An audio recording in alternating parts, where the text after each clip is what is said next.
की शुरुआत शहर से दूर एक बड़े खेत से शुरू होती है। ये खेत बेकर नाम के किसान का था और वो इस वक्त अपने खेतों में काम कर रहा था। इसी दौरान एक गाड़ी तेजी से उसके खेत में घुसती है। गाड़ी देखकर बेकर भी उसकी तरफ बढ़ने लगा था। गाड़ी को एक जगह रोककर उससे दो बंदे बाहर निकलते हैं और तभी बेकर दोनों के पास आकर उन्हें हेलो कहता है। गाड़ी में आने वाले दोनों बंदे पुलिस अफसर थे जो एक गुमशुदा आदमी को ढूंढते ढूंढते यहाँ तक पहुँच गए थे। गोल टोपी वाले का नाम स्टीव था और उसके साथी का नाम टॉम था। स्टीव चौड़ा होकर बेकर से गुमशुदा आदमी के बारे में पूछने लगता है, लेकिन बेकर कहता है कि मेरे खेत में कुत्ता भी मूतने नहीं आता और तो यहाँ गुमशुदा आदमी ढूंढने आ गया। स्टीव को करारा जवाब देकर बेकर अपने घर चला जाता है। उसके जाने के बाद स्टीव और टॉम अलग अलग होकर खेत की जांच शुरू कर देते हैं। खेत में स्टीव को एक पुतला नजर आता है। स्टीव कुछ सोचकर उसके चेहरे से नकाब हटाता है तो उसे वहाँ एक असली आदमी की लाश नजर आती है। यह लाश उसी गुमशुदा आदमी की थी जिसे स्टीव ढूंढ रहा था। इस आदमी को यमराज तक पहुंचाने वाला बेकर ही था। लाश देखकर स्टीव जल्दी जल्दी बेकर के घर में आ गया था ताकि वो उसे गिरफ्तार कर सके। टॉम अभी भी खेत में था और तभी उसे गोली चलने की आवाज सुनाई देती है। गोली ने स्टीव के फेफड़े खोल दिए थे और ये कारनामा भी बेकर ने किया था। टॉम जल्दी जल्दी घर के पास आकर बेकर पर कई गोलियां चलाता है, जिसके बाद बेकर मारा जाता है। बेकर एक हत्यारा था जो प्रेत आत्माओं को खुश करने के लिए लोगों को मारता था।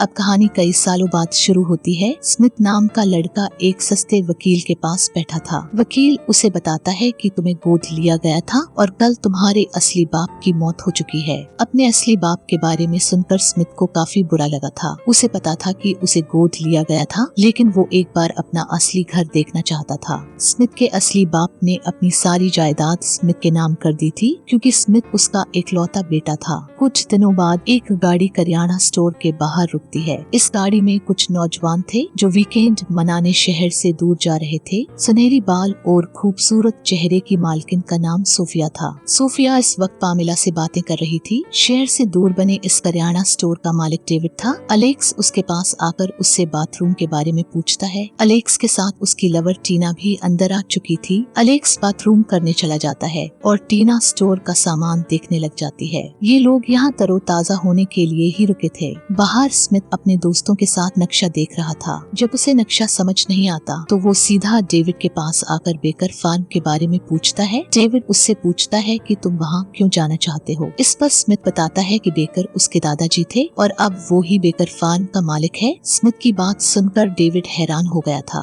वो स्मिथ को बेकर फार्म से दूर रहने की सलाह देता है क्योंकि जो भी वहाँ जाता था वो दोबारा नजर नहीं आता था, लेकिन स्मिथ उसकी बात नहीं सुनता, जिसके बाद डेविड उसे बेकर फार्म के बारे में बता देता है। थोड़ी देर बाद सभी दोस्त बेकर फार्म तक पहुंच जाते हैं। स्मिथ अपने दोस्तों को यहाँ इसलिए लेकर आया था ताकि वो वीकेंड मनाने के साथ साथ अपना खानदानी घर भी देख सके। बेकर का बड़ा सा घर देखकर उसके सभी दोस्त खुश थे। सभी जल्दी जल्दी घर में आकर उसे देखने लगते हैं। घर में कुछ पुरानी तस्वीरें भी थी जो स्मिथ के खानदान की ही थी। इस घर में ना तो पानी का इंतजाम था और ना ही कोई फ्रिज थी, मगर फिर भी सभी दोस्तों ने यहाँ रहने का मन बना लिया था और वो गाड़ी से अपना सामान निकालने लग जाते हैं। कुछ देर बाद रात हो गई थी। सभी दोस्त एक साथ बैठकर खाना खा रहे थे। ये खाना वो अपने साथ ही लेकर आए थे। खाना खाते खाते लड़कियां स्मिथ को बताती है कि घर में फ्रिज नहीं है, जिसके कारण बचा हुआ खाना सुबह तक खराब हो जाएगा। उनकी बात सुनकर स्मिथ फैसला करता है कि वो अकेला ही डेविड के स्टोर तक जाएगा और वहाँ से बर्फ खरीदेगा ताकि खाने को खराब होने से बचाया जा सके। वो जल्दी जल्दी गाड़ी लेकर डेविड के स्टोर तक पहुँच जाता है। डेविड का स्टोर बंद था और स्मिथ को स्टोर के बाहर मैगी नाम की औरत नजर आती है। मैगी उसे अपने पास बुलाकर बताती है कि स्टोर सुबह खुलेगा। इसके बाद वो उसे पूछती है कि तुम कहाँ से आए हो। स्मिथ बताता है कि मैं बेकर फार्म से आया हूँ और वो मेरे दादाजी का घर था। उसकी बात सुनकर मैगी कहती है कि मैं तुम्हारे दादाजी को अच्छी तरह से जानती थी। बेकर एक मनहूस असफल किसान था।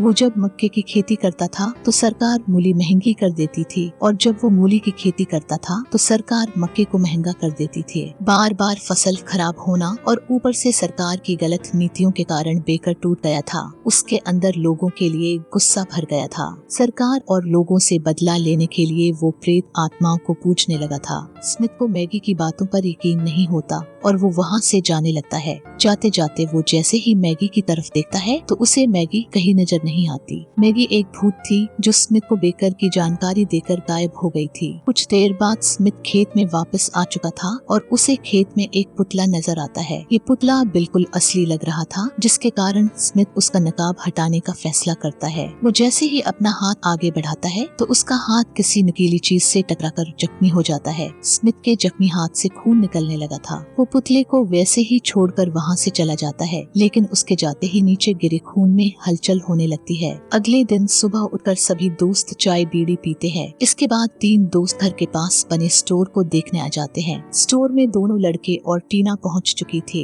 इस स्टोर के अंदर काफी हथियार पड़े थे, जिन्हें देखकर तीनों के तोते उड़ गए थे। बेकर लोगों को यही लाकर तरफाता था और फिर उन्हें पुतला बनाकर मार देता था। इस डरावनी जगह को देखकर अलेक्स और टीना कहीं और घूमने चले जाते हैं, लेकिन स्मिथ स्टोर के आसपास वाली जगह को देखने लगा था। जल्दी ही उसे स्टोर के पीछे कई कब्रें नजर आती है। गली सड़ी लाशें बेकर यही दफन करता था। कब्रें देखकर स्मिथ के गुर्दे पीले हो चुके थे। थोड़ी देर बाद रात हो जाती है। सभी दोस्त घूम फिरकर घर में वापस आ चुके थे। पामेला घर के काम कर रही थी और रोगन खाना बना रही थी। सोफिया अलेक्स के पास बैठी दारू पी रही थी और उनके सामने ही टीना बैठी थी। इस दौरान स्मिथ उनके पास आकर उन्हें यहाँ से चलने को कहता है। सभी उससे पूछते हैं कि तुम अचानक क्यों जाना चाहते हो। स्मिथ उन्हें बताता है कि ये जगह खतरनाक है। यहाँ स्टोर में हथियार पड़े हैं और स्टोर के पीछे बहुत सारी कब्रें हैं। टीना आगे आकर उसका मजाक उड़ाती है। इसके बाद वो बाहर निकलती है ताकि सभी को दिखा सके कि यहाँ कोई खतरा नहीं है और स्मिथ फालतू का डर रहा है। उसी पल एक प्रेत पुतला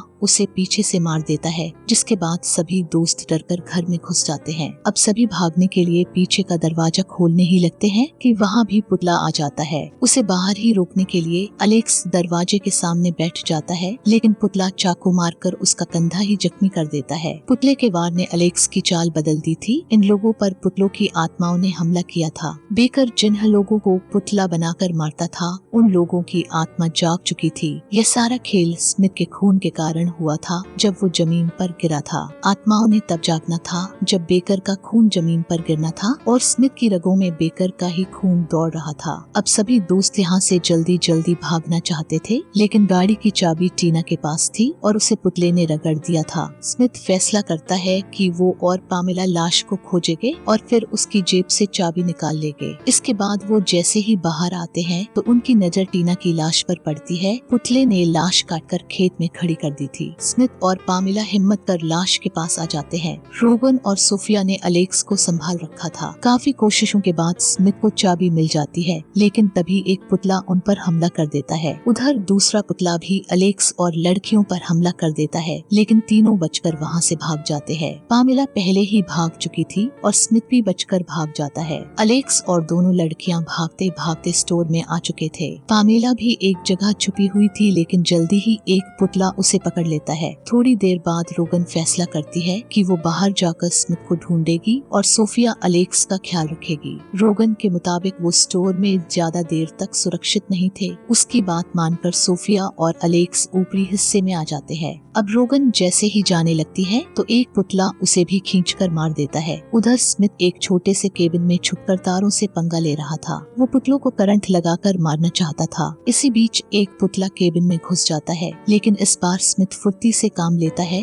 और पुतला दरवाजे में फंस जाता है। स्मिथ जल्दी जल्दी उस पर तेल डालकर आग लगाता है, जिसके बाद पुतला जलकर खत्म हो जाता है। दूसरी तरफ जख्मी अलेक्स की हालत लगातार खराब हो रही थी। उसे बचाने के लिए अब सोफिया बाहर जाने का फैसला करती है ताकि स्मिथ को खोजकर यहाँ से भागा जा सके। कुछ ही देर बाद वो जैसे ही घर में घुसती है तो उसे सामने स्मिथ नजर आता है। उधर पुतलों ने पामेला को खेत में बांध दिया था। वो अब दूसरों का शिकार करने जा रहे थे ताकि वो कहीं भाग न जाए। उनके जाने के बाद पामेला आजाद होने की कोशिश करती है और थोड़ी ही कोशिशों के बाद आजाद हो जाती है। उसी पल स्मिथ और सोफिया भी स्टोर में पहुंच चुके थे। सोफिया ने उसे बता दिया था कि पुतलों ने रोगन को यही रगड़ा था और फिर उसे अपने साथ ले गए। स्मिथ उसे अलेक्स को नीचे लाने को कहता है और खुद नजर रखने के लिए वही रुक जाता है। उसकी बात मानकर सोफिया ऊपर जाती है तो उसे अलेक्स की लाश नजर आती है। पुतलों ने अलेक्स को भी रगड़ दिया था। उसी पल एक पुतला उसके सामने आकर उसे भी मारने की कोशिश करता है, लेकिन तभी स्मिथ वहां आकर पुतले से लड़ने लगता है।